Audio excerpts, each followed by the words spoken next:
Bienvenue à notre tout premier épisode du podcast Pars-moi pas.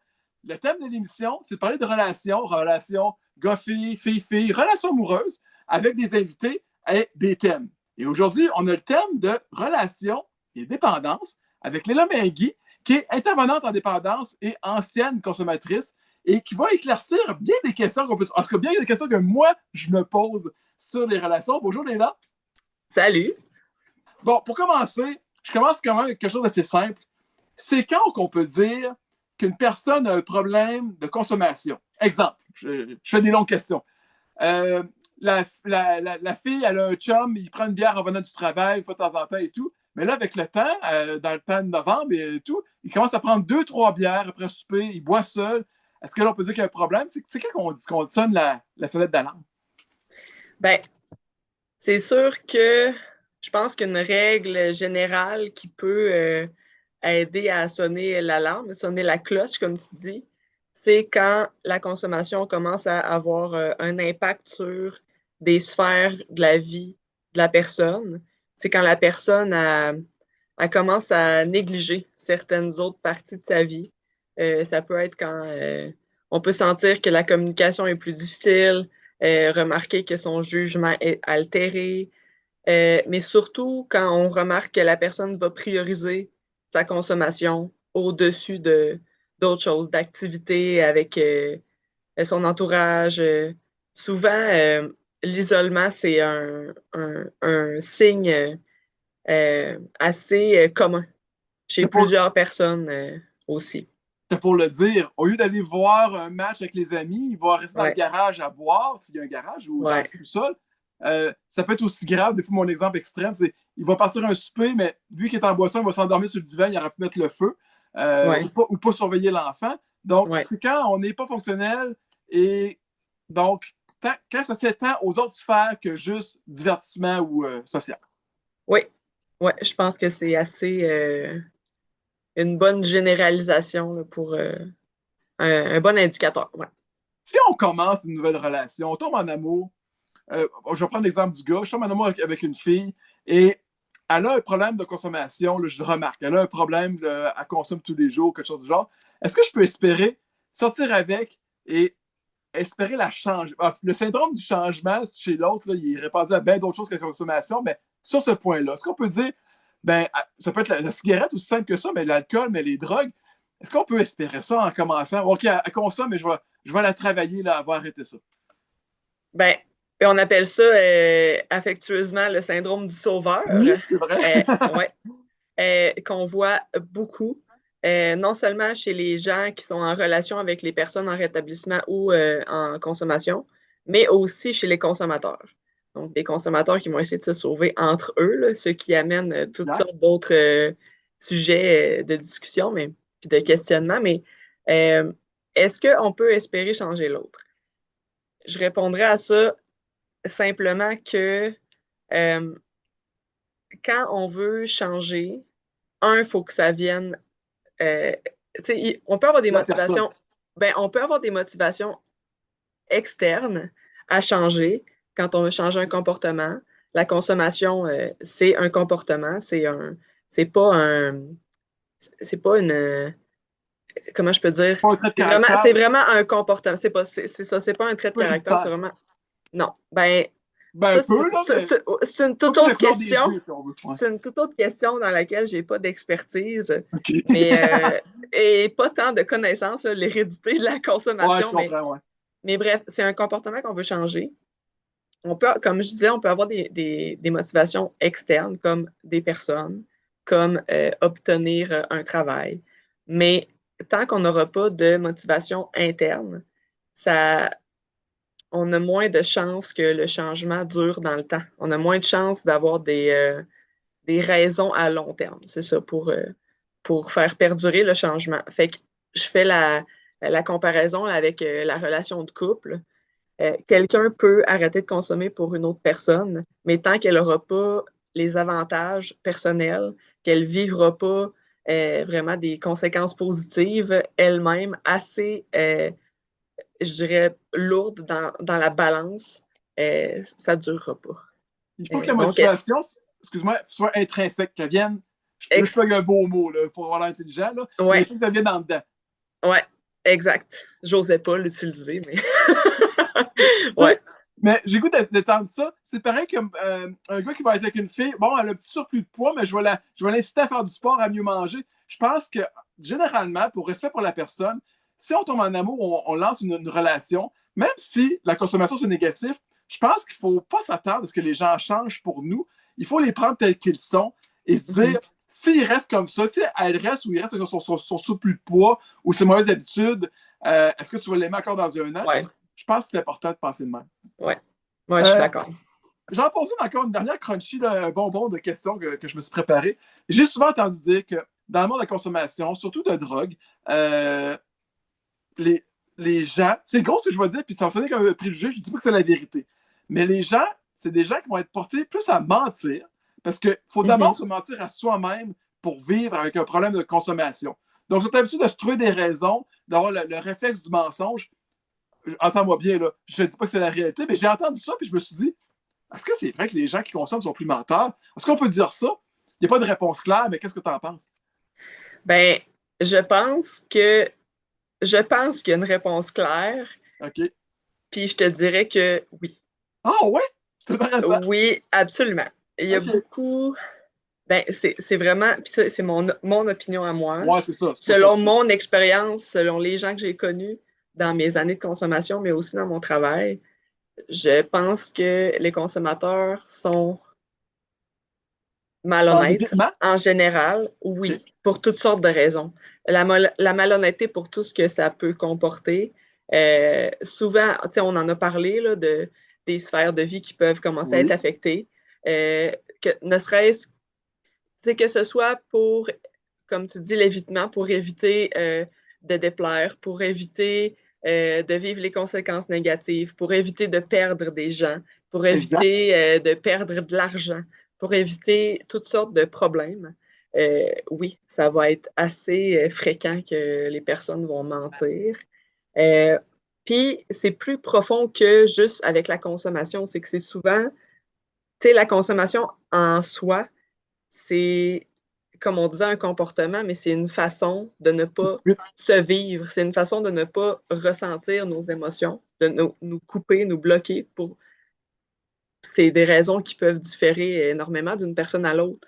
Mais en tant que tel, c'est couper une émotion. Fait que déjà là, moi, je définis ça comme de la malhonnêteté. C'est un manque de capacité à être honnête, à être en connexion avec soi. Fait que déjà là, c'est un pattern ou un patron de comportement. Ouais, il y a quelque chose de malhonnête là-dedans. Ouais, c'est ça. Hey, wow, j'aime ça. Très intéressant. Maintenant, je répète que tu es intervenante en dépendance, mais tu as toi-même vécu une situation de dépendance. Donc, tu as vécu ça de l'externe et de l'interne, interne et externe. Est-ce qu'il y a un délai qui est sain pour commencer à fréquenter des gens après qu'ils soient devenus sobres, après une cure de désintoxication? Est-ce que ça prend désintoxication? Est-ce que ça prend 1 an, 2 mois, 3 mois? Parce que je pense pas que c'est tout le monde qui est prêt à se lancer dans un couple après être devenu sobre. Ben, puis je pense que tu dis désintoxication. On appelle la thérapie où je travaille, c'est le programme, le centre où je travaille, on appelle ça un programme de réadaptation en dépendance. Désintoxication, c'est autre chose. Puis je le dis pas juste parce que je trouve ça le fun de corriger, mais parce que je trouve que c'est important dans la réponse, oui, mais dans la réponse que je vais te donner aussi. C'est de réhabiliter, c'est de se réadapter. Donc, est-ce qu'il y a un délai prescrit sain? Est-ce que c'est le même pour tout le monde? Non, absolument pas. Mais surtout pour un centre comme celui où je travaille, où c'est une thérapie de 6 mois à l'interne, c'est une clientèle, puis c'est là où j'ai fait ma thérapie, ma dernière. Donc, ça dit un peu les besoins que j'avais, mais c'est une clientèle qui a des besoins assez grands de réadaptation, de réapprendre à se connaître, d'apprendre à vivre avec nos émotions, d'apprendre à vivre... Oui, c'est ça. D'apprendre à vivre avec une nouvelle discipline, avec des nouvelles habitudes. Donc, de se mettre en couple, comment je vois ça, c'est comme de rajouter de rajouter un défi de plus, de rajouter une personne de plus à considérer dans l'équation pour savoir comment on se sent, comment gérer ce qu'on vit. Puis souvent, les dépendants, mais on a la peur de déplaire, on a le besoin de plaire, on a la peur de perdre l'autre, la peur du rejet, de l'abandon, tout ça qui fait que le défi est plus grand. Il y en a qui pourraient dire oui, mais c'est de la bonne pratique. C'est vraiment une occasion là, pour, j'ai pas l'expression en français, mais bounce off of each other. Là, Rebondir. Ouais, on a. ouais, ben, tu sais, de pratiquer la dynamique. Je dirais ça Lancer comme la ça, balle. entre deux personnes. Oui. Puis je dirais, ben, c'est vrai. Mais euh, l'importance de prendre son temps, puis d'apprendre à se connaître et à s'apprivoiser, c'est facile à dire, mais pas facile à faire. Mais je trouve que c'est vraiment important. Puis je parle d'expérience personnelle où j'étais convaincue, dur comme fer, que j'allais passer minimum 2 ans seule après ma thérapie. Ça a duré 4 mois et demi. Puis je me suis trouvé les meilleures excuses qui m'ont Exact. convaincu, moi, dans mon impression Correct. d'être solide dans mes convictions.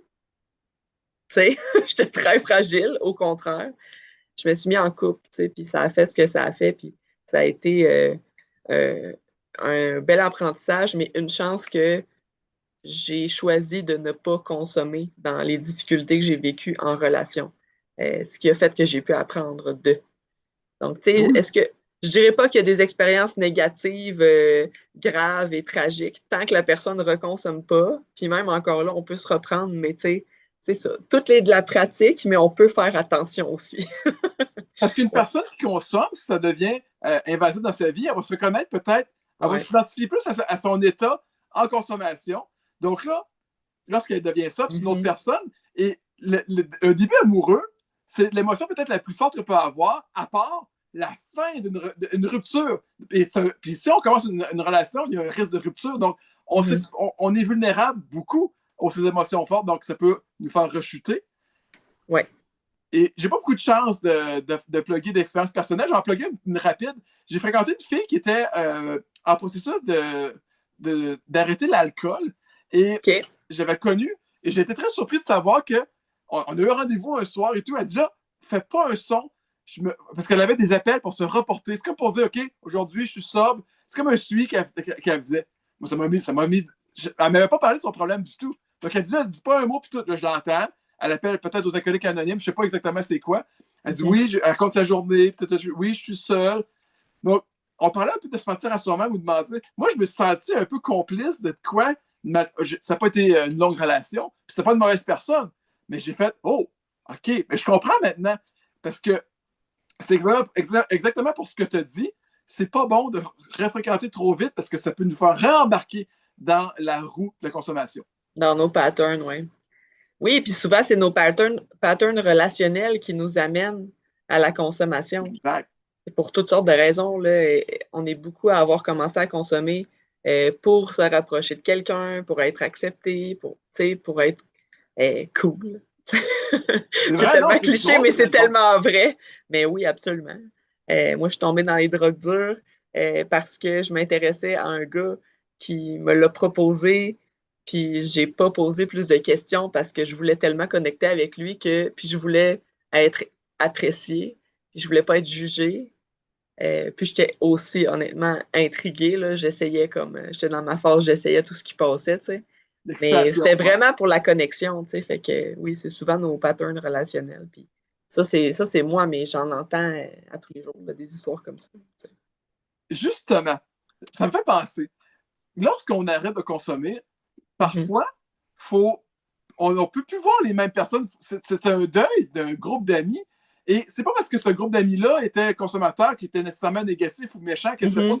Il y a des gens qui ont dû renoncer à, sans dire une famille, mais des gens proches. C'est difficile, ça, de dire Ouais, je peux plus parler à eux, je peux plus les voir, même à un. Si je parle à eux, je parle à tous les autres. De se couper de ces gens-là, c'est dur. ouais, On n'en parle pas souvent. ouais. Puis oui, en effet, c'est quelque chose que je conseille. c'est un conseil que j'ai à donner souvent dans mon travail, que j'ai eu à appliquer dans ma vie aussi. C'est dur à accepter. Juste récemment, là, j'avais une résidente qui, qui avait besoin de mettre des limites avec ses amis, puis ça a été difficile pour elle.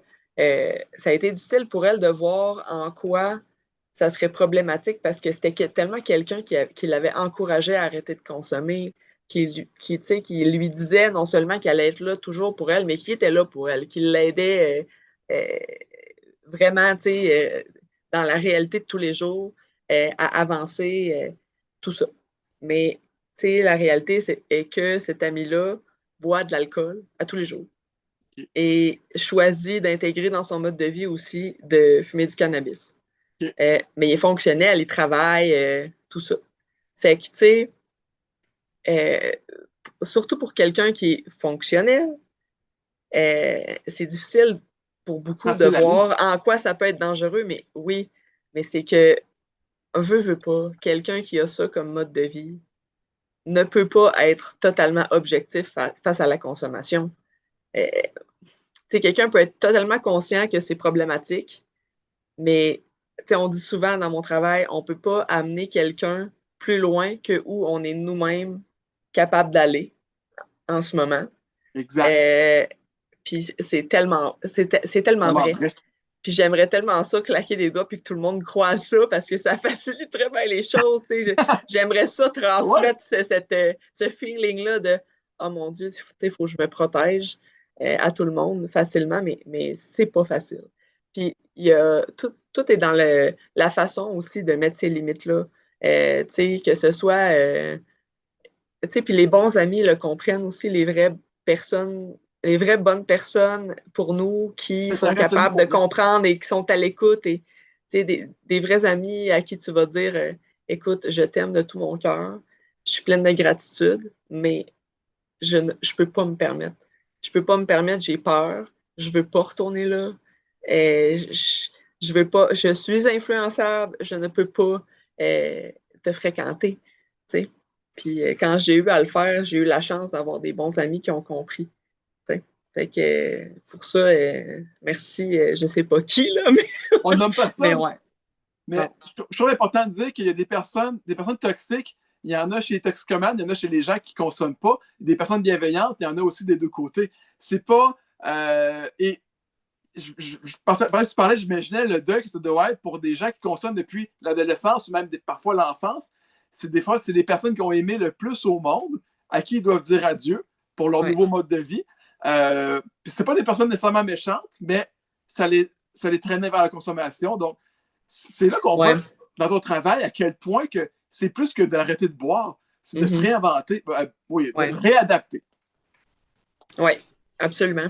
Absolument. Puis c'est vrai, tu sais, là, je parle d'amitié, mais mon Dieu, ceux qui doivent, L'amour, ben non, la famille. la famille, oui, La oui, ah oui, c'est vrai. famille, il y en a que c'est leur père, il y en a que c'est leur mère, leur frère, leur soeur, leurs enfants. Leurs enfants, des fois, leur propre progéniture, C'est vrai? à qui ils doivent dire je peux plus te fréquenter autant. Ouais, ça arrive. Fait que C'est Ça faut pas c'est que c'est triste. C'est triste, c'est fondamentalement triste. Mais dire c'est adieu à quelqu'un qu'on aime. Oui, c'est peut-être la chose la plus dure.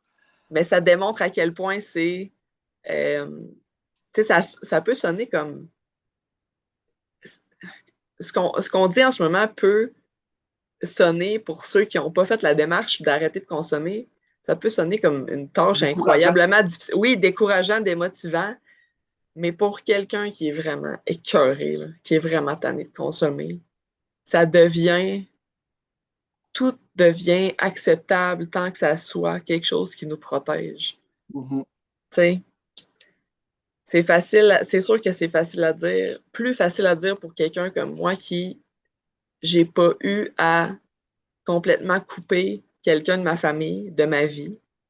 Euh, j'ai eu à dire adieu à beaucoup de gens, mais c'était des gens, c'était comme évident, là, ça ne fonctionnerait pas. Puis, euh, mais j'ai eu à mettre des limites, par exemple, avec ma famille. Vraiment. Ils sont plusieurs dans ma famille à aimer ça, prendre une coupe de vin à chaque fois qu'on se voit dans le souper. Mais encore là, c'est pas à moi de leur demander de changer, c'est à moi de me retirer quand je suis pas bien. T'sais. Mais c'est ça, c'est tout qu'un. C'est tout qu'un. Moi, je peux dire. Un La défi, pratique, un une défi. logistique.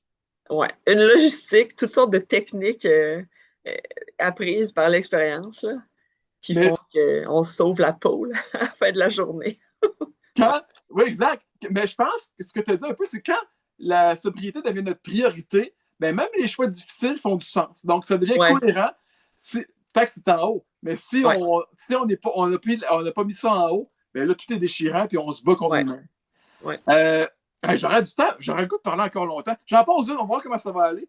Est-ce que deux personnes, on parlait de se séparer de quelqu'un qui est Ouais. en consommation, est-ce que deux personnes qui consomment et qui sont rendues à la même place de se dire on arrête, est-ce que ça se fait d'arrêter ensemble un couple qui se dit ben on va laisser la thérapie ensemble, on va être sobre en même temps, on va pouvoir se garder? Ça arrive-tu? Mm. Écoute, Pas impossible, mais. ça, c'est une question que j'aime tellement OK. parce que, parce que je pense que tout le monde, ben, pas tout le monde, c'est pas vrai, mais je pense que beaucoup ont voulu y croire à ça, Mhm. puis beaucoup encore veulent y croire On va parce se que c'est tenir. tellement romantique comme idée. Mon Dieu, oui, on va se tenir, puis on va être ensemble, puis on va se soutenir, puis on va. Mais aussi simplement, aussitôt que l'autre à qui tu deviens malgré toi accroché, parce qu'on reste dépendant bien longtemps, ben, aussitôt que l'autre prend des mauvais choix, fait des mauvaises décisions, c'est dur de ne pas le suivre.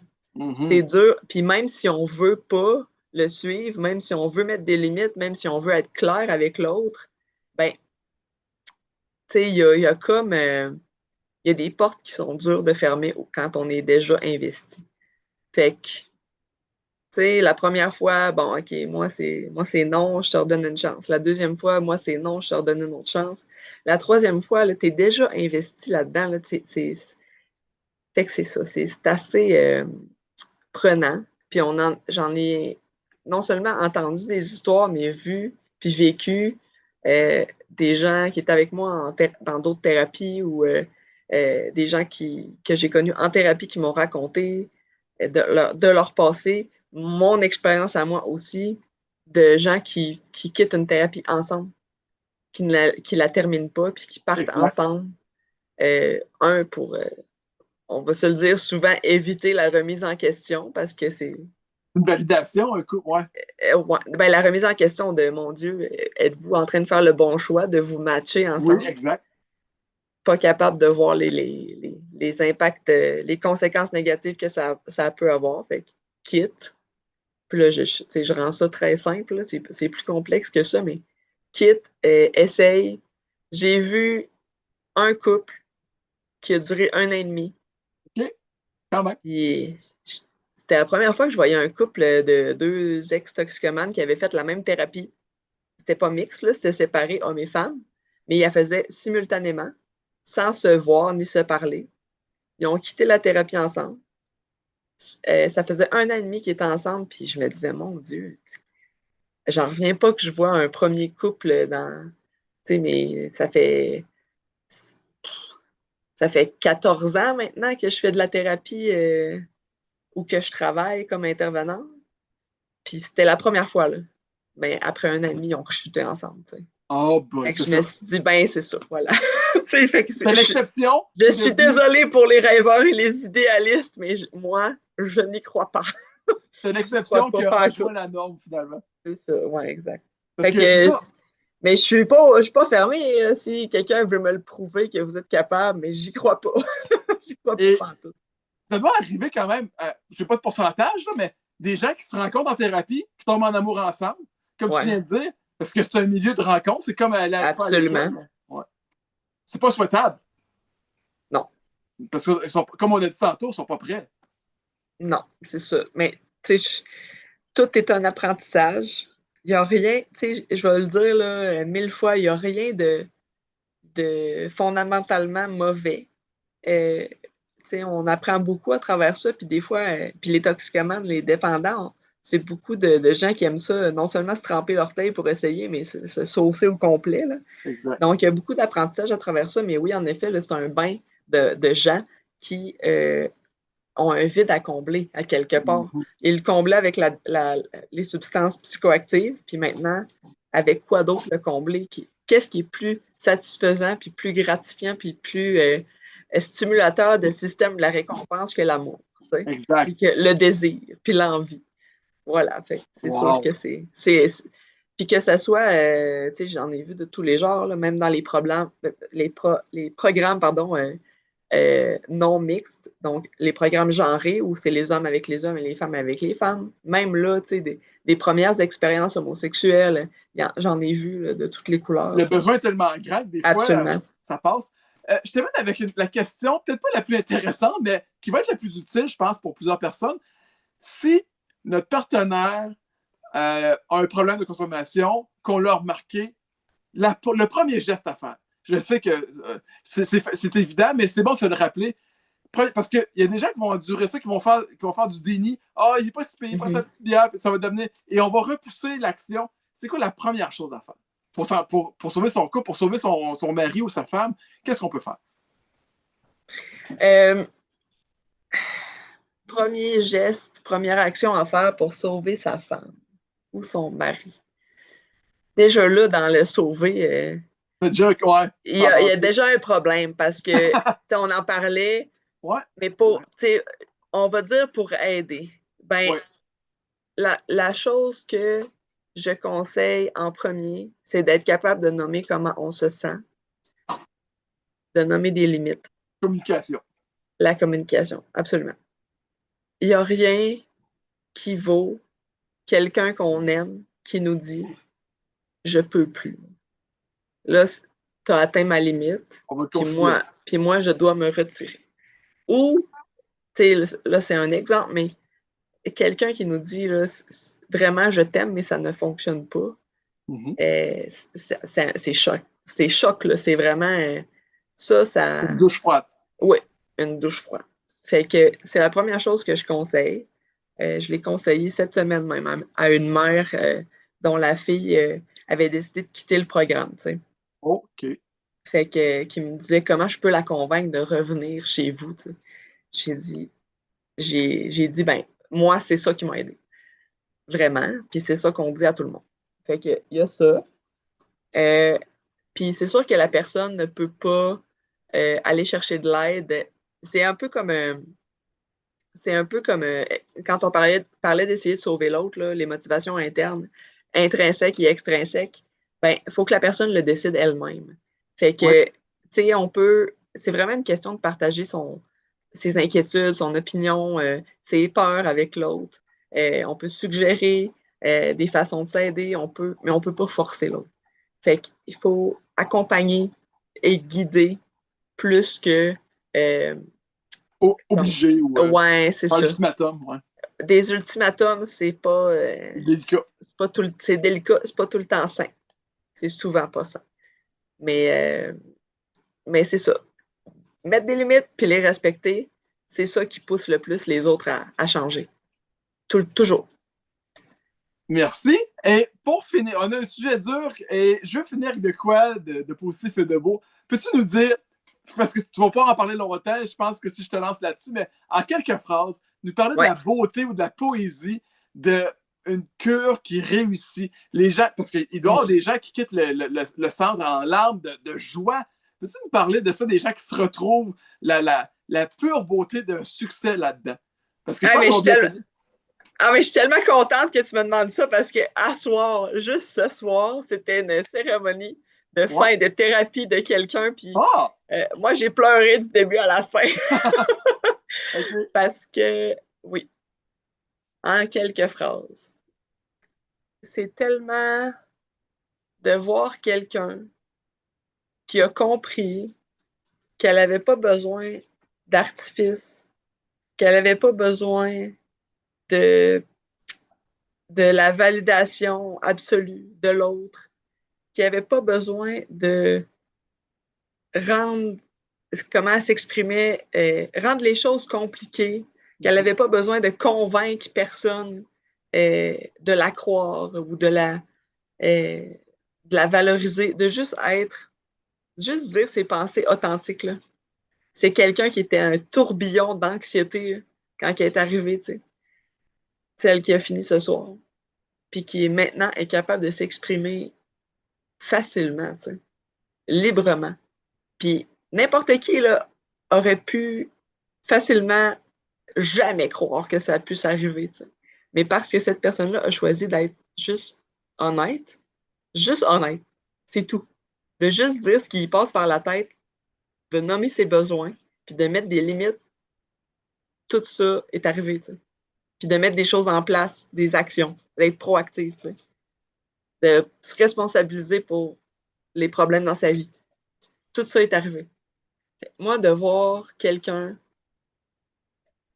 comprendre ça, comme acheter ça, puis de l'appliquer, puis de voir que ça marche, à quel point juste le visage de quelqu'un peut changer, physiquement, là. Ah, je trouve ça tellement beau, là, parce que je le sais comment ça file de... Oui, tu le Comment, revis là aussi. ah mon Dieu, oui, c'est ça. Comment les choses deviennent simples, mais simples, un feeling que j'aurais jamais pensé vivre dans ma vie, là. Mon Dieu, ça peut être simple.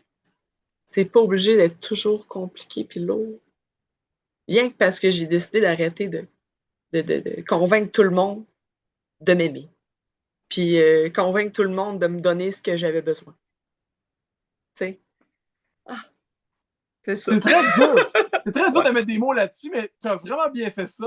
Moi, je voyais ça une libération. Parce que la prison la plus dure à sortir, c'est pas Alcatraz, c'est la prison mentale souvent. Absolument. Et de se libérer. Et surtout que toi, parce que c'est des choses, on a mis des mots, là, mais toi, tu peux le constater, puis tu te souviens comment tu te sentais. Je pense qu'on ne peut pas finir notre épisode. Premier épisode, mieux que ça. Merci, Léla, pour Ça fait ces plaisir. émotions. C'est information utile, mais aussi de nous faire vibrer un peu. Et peut-être qu'on va s'en reparler de d'autres choses, mais je ne peux pas rêver mieux comme première émission. Donc, longue vie à ta carrière et longue vie à ceux que tu aides. Et merci pour cette bonté. Merci. Ben, merci beaucoup.